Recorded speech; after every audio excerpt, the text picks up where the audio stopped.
مثال دے رہا ہوں، ایک آدمی کی زندگی ہے 60 سال. بعض بیوقوف لوگ ہوتے ہیں، ان کو سمجھ نہیں آتی کئی چیزوں کی. زندگی اللہ نے 60، کراچی کی اگر زندگی نکالی جائے تو میکسیمم 65. بہت بندہ اچھا کھانا کھائے، محتاط رہے تو 70 کراس کر لے، ورنہ کراس بھی کرے گا تو خود دعائیں کرے گا خدا جلدی مجھے اٹھا لے. اتنی چکناہٹ اور اتنا تیل آپ کے کراچی میں ہے، کسی دوست نے امریکہ کو پتہ چل جائے کراچی والے اتنا تیل کھاتے ہیں تو شاید حملہ کرتے ہیں. یہ ہم ظلم بھی کرتے ہیں اپنے اوپر. ایک تو یاد رکھیے خدا نہیں چاہتا ہم چھوٹی زندگی جیئیں، یہ ہم اپنی زندگی کو تباہ کرتے ہیں. میں تو کہتا ہوں بعض اوقات شاید مومنین دنیا سے جائیں گے، کہیں گے پروردگارا ہم نے امام حسین کی اتنی نیاز کی تھی، اللہ کہے گا اسی کی وجہ سے تمہیں سزا دوں گا. میں کہیں گے پروردگارا نیاز کی کوئی سزا ہوتی ہے کہ تم نے لوگوں کے معدے خراب کر دیے ایسی نیاز سے؟ ہر چیز کا وہاں حساب و کتاب ہے، ہر چیز کا حساب و کتاب. ہم نے ایک مجلس میں مومن نے اصرار کیا مولانا ہماری نیاز کھا لیجیے، 3 دن تک ہمارا پیٹ خراب ہے. اب میں نے کہا یہ نیاز ہے یا بیماری ہے؟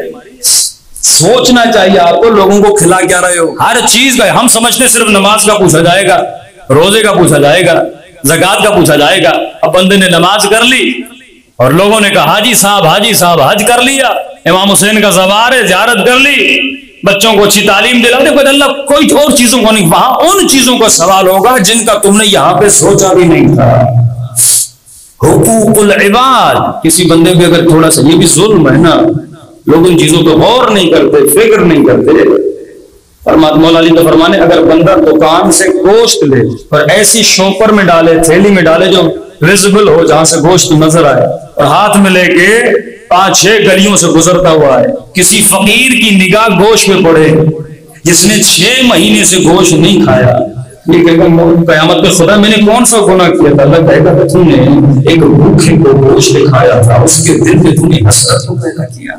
ان چیزوں کا سوال ہوگا. حقوق العباد ہے، اپنے اوپر ظلم کیا، توبہ کی اللہ معاف کر دے گا، لیکن تیری وجہ سے کسی کے اوپر کوئی اثر ہوتا ہے. کوئی خاتون بد حجاب ہو کے روڈ پہ چلتی ہے، واللہ ان ایکٹروں پہ ایکٹریسز پہ جو قیامت میں عذاب ہونے والا ہے، اگر ابھی بھی سوچے تو یہ اپنے عذاب کو سوچ کے ہی دنیا میں مر جائے. جو انسان اپنے حسن کی نمائش کرے، بد حجاب ہو کر روڈوں پہ چلے، اگر کسی جوان کے وجود میں حسرت گناہ پیدا ہوتی ہے اور اس حسرت کی وجہ سے کل جا کے وہ گناہ میں مبتلا ہوتا ہے، اس کا سارا گناہ کس پر ہے؟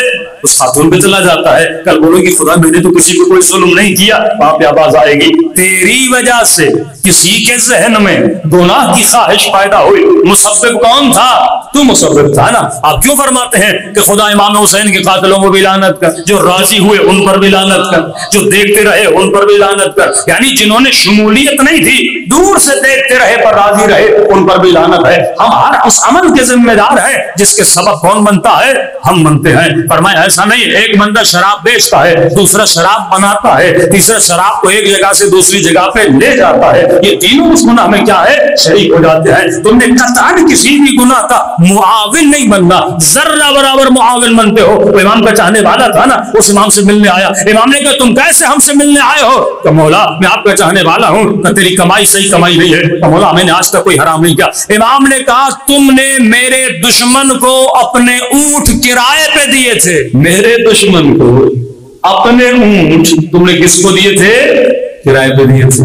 اب کئی مومن کی گاڑیاں کرائے پہ چلتی ہے، کئی چیزوں میں ہم احتیاط. مولانا میرے ساتھ تو کرائے پہ لے گئے. اگر تجھے پتا ہے جو کرائے پہ گاڑی لے رہا ہے وہ فاسق ہے، وہ فاجر ہے، وہ کل شاید تیری گاڑی میں شراب پیے، کل گاڑی میں کوئی غلط کام کرے، کوئی نشے کی چیز رکھ دو. اگر تجھے علم ہو کہ لینے والا ایسا ہے اور تم اسے گاڑی دے رہے ہو، وہ پیسہ کیا ہے؟